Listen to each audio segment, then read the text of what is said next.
Jika Anda mendengarkan propaganda Rusia, Anda akan mendengar perang Ukraina berjalan sesuai rencana. Tentara Rusia sedang mengamuk di Ukraina, begitulah kata Kremlin. Donbas berada di ambang kejatuhan, dan setiap drone yang diluncurkan Ukraina ke Rusia berhasil dihancurkan oleh sistem pertahanan udara kelas dunia. Hanya tinggal menunggu waktu sebelum Ukraina jatuh. Ini memang hanya soal waktu selama 4,5 tahun terakhir. Dan menggali di balik cerita-cerita yang disampaikan Kremlin mengungkapkan kenyataan yang sangat berbeda. Rusia sedang menang dengan menciptakan prajurit sempurna dan meraih kemenangan besar. Tapi ada satu masalah saja, semua itu tidak ada. Satu-satunya tentara Rusia yang menang itu palsu. Putin berbohong kepada Anda dan rakyatnya sendiri, dan dia menggunakan AI untuk melakukannya. Jika Anda sering melihat konten militer belakangan ini, mungkin Anda telah menemukan beberapa video menarik. Klip wawancara tentara yang mengaku bagian dari tentara Polandia telah beredar, menunjukkan tentara ini mengecam Ukraina. Ada klaim tentang tingginya tingkat kejahatan di antara para pengungsi yang telah melarikan diri dari Ukraina dan sekarang tinggal di Polandia. Para tentara itu juga menyerang pemerintah Polandia, Jerman, dan Uni Eropa atau UE, dengan klaim yang menyatakan bahwa Polandia semakin mengarah pada penolakan terhadap Ukraina, Uni Eropa, dan sejujurnya segala sesuatu yang telah diperjuangkan negara itu untuk menjadi bagian sejak runtuhnya Uni Soviet. Tapi semua itu tidak nyata. Berita itu muncul 21 Juli. Karena tentaranya gagal meraih kemajuan besar di Ukraina, Rusia menggunakan kebohongan terang-terangan demi memecah belah dan menciptakan ketidakpuasan di Ukraina. Rusia tidak memakai versi palsu tentaranya untuk kebohongan ini. Prajurit-prajurit itu terlalu sibuk tewas di Ukraina. Sebagai gantinya, Rusia telah membuat deepfake AI dari tentara Polandia yang lalu dimanipulasi untuk mengkritik Ukraina dan militernya. Pusat Penanggulangan Disinformasi Ukraina mengungkap pemalsuan Rusia itu dalam laporan mencengangkan, menunjukkan sejauh mana Rusia berusaha memenangkan perang propaganda. Pusat tersebut menyatakan, analisis membuktikan semua tentara ini adalah karakter buatan AI. Perlu juga dicatat bahwa gaya visual dan mekanisme penyampaian kontennya identik dengan yang digunakan oleh jaringan bot AI Rusia. Klip-klip yang menampilkan pria berseragam militer Polandia ini telah tersebar di berbagai media sosial seperti YouTube, Facebook, Instagram, dan TikTok. Namun pemeriksaan mendalam terhadap video-video tersebut menunjukkan beberapa tanda manipulasi, termasuk beberapa wajah yang tampak jauh lebih halus daripada seharusnya. Tanda-tanda lain terlihat dari kata-kata yang digunakan dalam video tersebut. Institut Riset Negara NASK Polandia meneliti video tersebut dan menyatakan sebagian redaksi yang dipakai menunjukkan susunan bahasa Polandia yang canggung, yang menunjukkan adanya terjemahan dari teks asli Rusia untuk pernyataan tersebut. Ada juga karakter Sirilik yang terselip di dalamnya. Ada juga seragamnya. Sebenarnya, cukup mudah menemukan foto tentara Polandia dengan seragam mereka. Tampaknya Rusia bahkan tidak peduli sama sekali. Seragam di cuplikan itu tampak gabungan pakaian militer Rusia dan Belarusia, bukan Polandia. Rusia mengandalkan orang-orang yang tidak sadar atau kurang tahu untuk mengenali tanda-tandanya, dan itu berhasil. Satu saluran YouTube sudah mengunggah sekitar 50 klip seperti ini. Yang paling banyak ditonton telah mencapai 300.000 penayangan. Polski Radio melaporkan. Video lain, termasuk yang dibuat Oktober lalu, mengklaim tentara Polandia menyerukan perebutan kota Lviv di Ukraina. Telah dengan mudah dibantah karena adanya watermark yang terlihat dari model AI Vio yang tampak pada video tersebut. Ini tindakan kotor Rusia, licik. Tapi ini juga tidak mengejutkan. Kremlin sadar mereka tak bisa klaim bahwa tentara Rusia berkinerja baik di Ukraina. Mereka berusaha, tapi kenyataan terlihat jelas di lapangan. Jadi Rusia membuat tentara palsu yang katanya diisi tentara Polandia padahal tidak ada untuk meraih poin propaganda melawan Ukraina dan berusaha meyakinkan dunia bahwa sekutu utama telah berpaling. Kenapa tentara Polandia? Meski Ukraina dan Polandia tetap sekutu, ketegangan di antara mereka dimanfaatkan Rusia. Pada awal tahun 2026, mulai muncul keretakan antara Polandia dan Ukraina. Presiden Polandia Karol Nawrocki mencabut penghargaan Ordo Elang Putih dari Presiden Ukraina Volodymyr Zelensky yang merupakan penghargaan tertinggi Polandia. Itu terjadi karena Zelensky menyetujui penamaan satuan militer Ukraina sebagai UPA, singkatan dari Pahlawan Tentara Pemberontak Ukraina. Banyak orang Polandia merasa itu menghina. Ada ketegangan sejarah seputar nama UPA karena kelompok dengan nama ini terlibat dalam pembunuhan 100.000 orang Polandia di Volne di Galicia Timur saat Perang Dunia Kedua. Polandia menyebut ini genosida dan penamaan satuan Ukraina dengan nama kelompok ini dianggap berlebihan oleh salah satu pendukung utama Ukraina. Rusia memanfaatkan momen ini dengan membuat tentara Polandia buatan AI menyinggung hal itu di banyak klip di media sosial. Meski ada konflik, Polandia dan Ukraina tetap sekutu. Pada 25 Juni BBC melaporkan bahwa Perdana Menteri Polandia Donald Tusk menyerukan kebenaran dan saling menghormati selama konferensi pemulihan Ukraina di Gdansk. Namun, masih ada tanda-tanda ketegangan. Zelensky absen pada acara ini dan mengutus Perdana Menteri Julius Vyerdenko sebagai pengganti. Namun, Zelensky menyatakan Ukraina tetap terbuka untuk semua bentuk keterlibatan yang bermakna dengan Polandia untuk menghindari interpretasi bertentangan atas bab sulit dan menyakitkan dari masa lalu kita. Menyampaikan terima kasih kepada rakyat Polandia atas dukungan dan kerjasama mereka. Propagandis Rusia seperti ngengat yang langsung tertarik begitu melihat semua ini terjadi. Sejak itu, mereka membanjiri internet untuk menciptakan lebih banyak perpecahan. Kremlin merasa mereka sedang bertindak cerdik. Bahkan video palsu yang jelas-jelas seperti itu pun bisa berdampak, karena banyak orang yang tidak mempertanyakan apakah yang mereka tonton itu nyata atau tidak. Yang lain memang tidak bisa membedakannya. TechRadar mengungkapkan hal ini dalam artikel Januari 2026 yang melaporkan studi dari perusahaan video AI Runway dengan menguji 1.000 partisipan Runway menemukan bahwa para relawan hanya mampu mengidentifikasi dengan benar apakah sebuah video asli atau buatan AI sebanyak 57,1% kasus. Itu hampir sama saja dengan melempar koin. Ini menunjukkan betapa mudahnya Rusia memanipulasi pikiran orang yang hanya setengah memperhatikan saat menonton klip seperti ini di media sosial.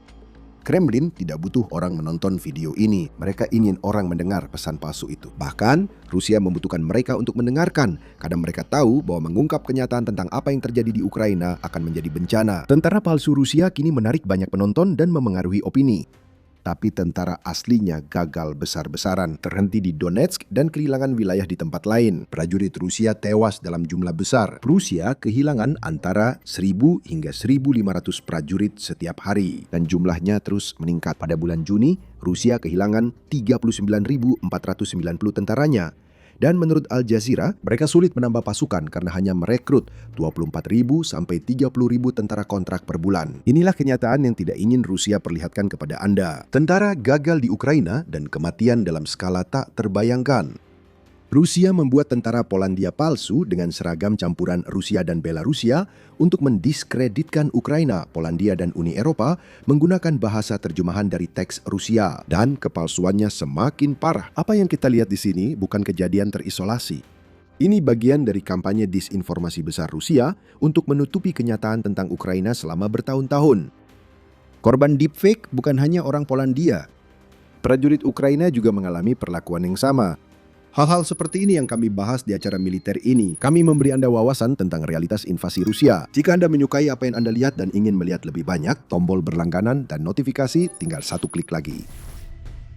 Selain tentara Polandia palsu, Rusia juga membuat video yang menampilkan omong kosong dari tentara Ukraina hasil AI. Euromaidan Press melaporkan fenomena ini pada 4 Juli, mencatat bahwa Rusia membanjiri media sosial dengan video tentara Ukraina palsu dan tokoh otoritas, termasuk rabi, yang dipakai menyebarkan disinformasi di seluruh Ukraina. Video palsu ini berisi pesan berbeda dari yang sebelumnya dibahas. Video ini dibuat untuk membuat rakyat Ukraina berbalik melawan pemimpinnya. Orang-orang itu dikirim ke perang untuk mati, kata tentara buatan AI itu. Dan juga bahwa para politisi bisa memperkaya diri mereka sendiri dengan membeli villa dan barang-barang mahal lainnya. Salah satu video ini mendapat sekitar 900.000 penayangan menurut laporan media. Dan mereka menjadi masalah besar bagi Ukraina. Video buatan AI dapat menjadi viral dan menyebar sangat cepat di media sosial hanya dalam beberapa menit.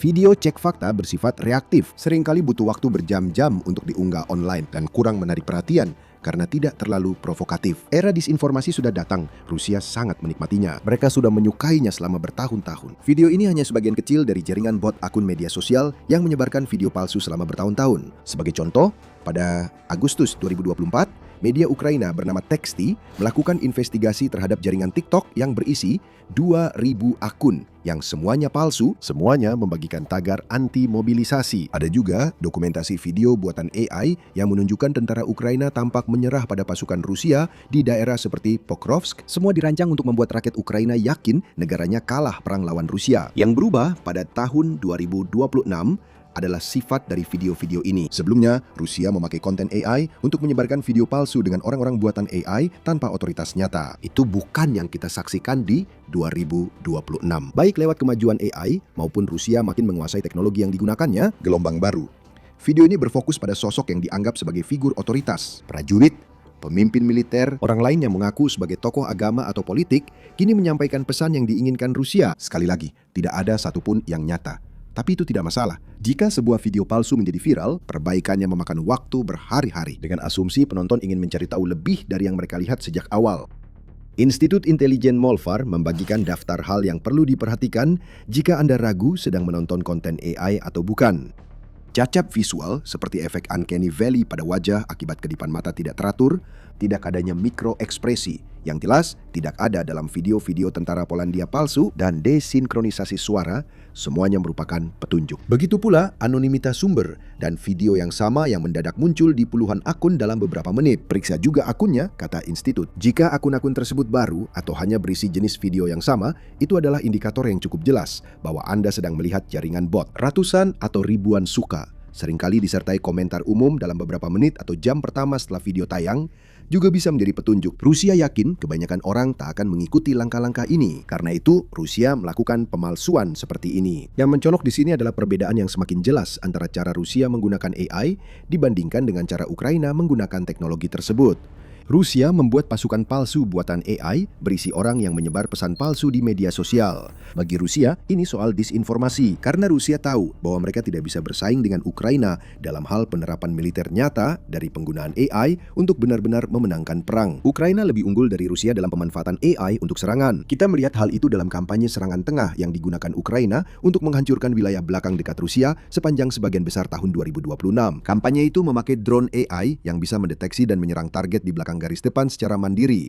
Salah satu yang menonjol adalah drone Hornet yang memiliki jangkauan 300 km dan menggunakan AI untuk membimbing dirinya menuju target, menjadikannya sangat sulit dihentikan dengan langkah penanggulangan perang elektronik. Kita juga melihat Ukraina memakai AI dengan cara menarik. Pada 23 Juli, United 24 Media melaporkan tentang Marichka. Sistem perencanaan medan perang berbasis AI ini dirancang untuk mempercepat pengambilan keputusan penting di medan perang. Sistem ini memungkinkan Ukraina memangkas waktu pengambilan keputusan dari 12 jam jadi beberapa menit. Semua karena AI bisa menganalisis dan melaporkan puluhan dokumen dalam beberapa detik. Di masa lalu, para komandan manusia membutuhkan waktu berjam-jam untuk memilah dokumen-dokumen ini. Dalam perang yang bergerak secepat perang yang terjadi di Ukraina, penundaan bisa jadi pembeda antara serangan sukses ke target Rusia atau kehilangan target karena sudah bersembunyi. Ada kontras yang sangat menarik di sini.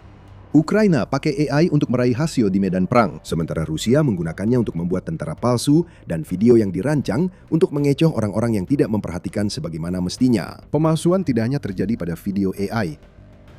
Melihat betapa baiknya Ukraina di medan perang, Rusia sampai berbohong habis-habisan tentang apa yang sebenarnya terjadi di lapangan. Dalam penilaiannya pada 22 Juli atas invasi Rusia, Institute for the Study of War atau ISDB melaporkan Rusia tetap mengajukan tuntutan maksimalis untuk perdamaian, termasuk penyerahan Donbas. Rusia mendukung klaim tersebut dengan laporan wilayah yang direbut, meski cenderung berlebihan. Dalam kasus terburuk, itu adalah kebohongan terang-terangan. Kementerian Pertahanan Rusia mempromosikan saluran telegram propaganda Rusia pada 22 Juli, mengklaim bahwa pasukan Rusia merebut 2.226 km persegi wilayah dalam 6 bulan pertama tahun 2026.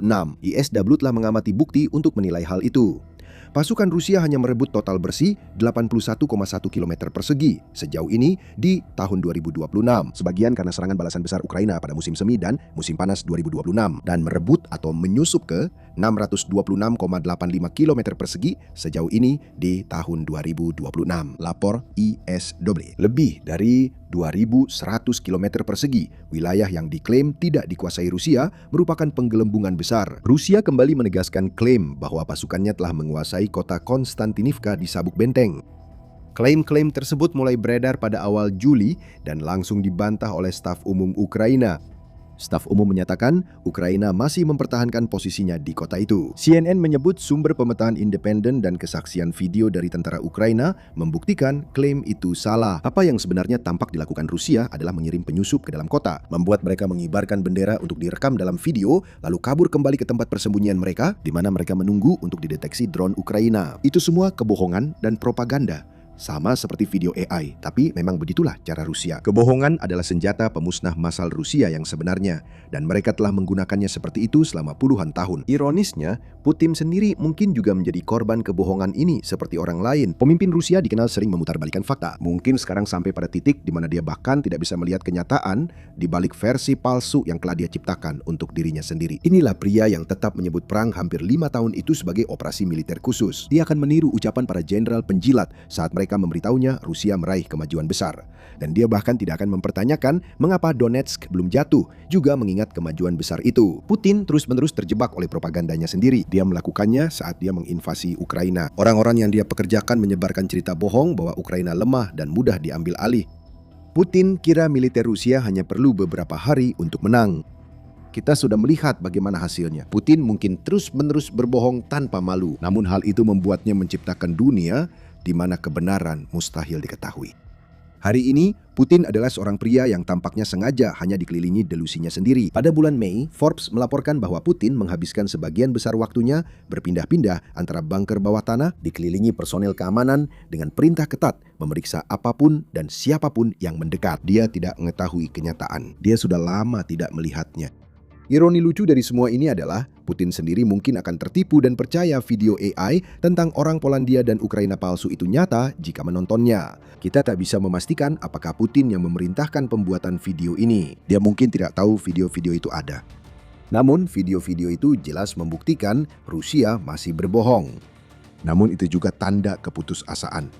Rusia berusaha menciptakan dunia khayalan untuk mengalihkan perhatian dari buruknya kinerja pasukan di Ukraina. Rusia ingin orang-orang percaya pesan itu, karena jika diperhatikan, kebohongan akan mudah terbongkar. Jangan mudah tertipu. Rusia dipimpin pria yang dikelilingi penjilat dan sengaja menjauh dari kenyataan. Apa yang kita lihat di media sosial saat ini hanyalah contoh lain. Rusia tak mampu menang di Ukraina dengan tentara sungguhannya. Kemenangannya kini hanya dengan robot dan tentara palsu yang sebenarnya tidak ada. Coba hadapi kenyataan ini, Rusia. Kamu hampir kehilangan Crimea akibat kampanye isolasi Ukraina yang brilian, yang menunjukkan betapa efektifnya AI jika digunakan untuk bertempur, bukan untuk membuat video palsu. Apa yang dulunya merupakan kemenangan geopolitik terbesar Putin, kini telah berubah menjadi beban bagi seluruh Rusia. Kamu dapat mengetahui cara Ukraina melakukannya dengan menonton video kami. Jika kamu suka video ini, masih banyak lagi di acara militer kami. Subscribe dan aktifkan lonceng notifikasi untuk jadi yang pertama melihat analisis terbaru kami tentang perang di Ukraina. Dan terima kasih sudah menonton.